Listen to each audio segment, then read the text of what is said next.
in addition to your being attracted to Nick, you've got married and you've had a daughter, as I understand it. Yeah, and a son. Had a son. And you've been more or less, and I use the word more or less, happy for the nearly 4 decades, until a few years ago. That's basically right to say, isn't it, Deb? Nick, I understand, looking at you, Deb, but I'm talking to Nick, there is a love of your life, Nick, correct? Yep. There is a passion. There is something which you have moved house over more than once. There is something, as I understand it, that you've decided not to go on holiday because of, yes? And in some instances, you've even cancelled important choices in your life to service because of your love for this particular thing. That's right to say, isn't it, Nick? It is, yeah. Deb, let's just brace ourselves for a second whilst you tell me what this particular thing is. He has an obsession, which he's had for 40 years, which I managed to fuel, which is his obsession with a collection of 8,000 beer cans.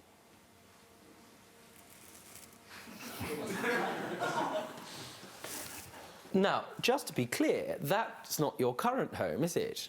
No. That was your home. You've subsequently moved. Now, that looks like sort of an homage to an off-licence of some description. But it's not. In other words, there are bedrooms in your house. And will you tell me, what proportion of the house did this make up? No, it was the largest bedroom. He was not allowed to have them outside that room. I did put my foot down. Just pause for a second, madam. You put your foot down. That's a bedroom. Yes, the largest. I can imagine some people enjoying that as a bedroom, although I can't imagine that they'd live terribly long to tell the tale. Where's the bed? You couldn't sleep in it. No, you couldn't have slept in it. Nick, when did you first... do you know what? There are a few moments in my career where a judge is left to look at a defendant and simply stop using any language and just go... When did you start collecting beer cans? I started on the 13th of May, 1975. You remember the date? Oh, yeah, of course. Tell me about your first date, Deb. I had a party at my house. We weren't actually going out at this point. He said to me at the end, "Did I ever carry a bag?"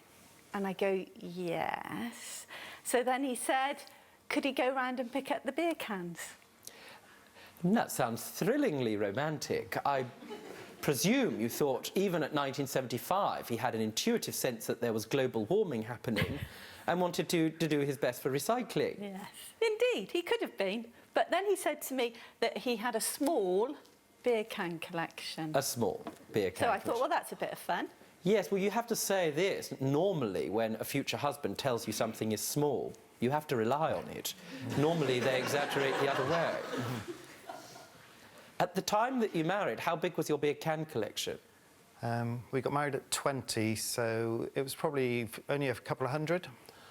Only a couple of hundred. Now, I have to ask you, first, let's be clear, you've got a lot of alcohol in your house. Is there beer in all of those No, cans? they're all empty. They're all empty cans? Yeah.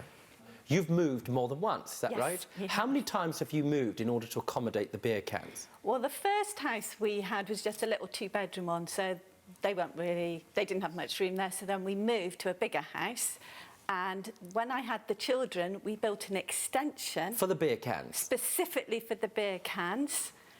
And then we decorated in that room, so we boxed them all up, and then he decided he wanted to put them back on display. And I loved the house, did not want to leave. Well, it's more than that. As I understand it, you've got a problem with the light and the effect that might have on you can't have the curtains open. So the next house, which is where this is, yes, we lived there for 13 years. We never opened the curtains in the room that they're in. For 13 years, you lived in a homage to a bomb shelter. In that room. I didn't go in there very often. No, I should think not. It wasn't my favourite part of the house. And in fact, he had a special lock put on the door, and he used to lock it. If we'd had an argument, he'd lock it, and he'd hide the key so I couldn't go in and damage the cans. Did he think you might damage them?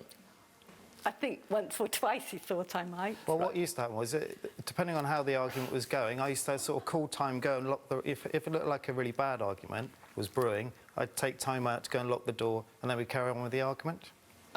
Just in case. That strikes me as a very sensible thing to do. If you enjoyed that video, then I strongly suggest clicking here for more highlights.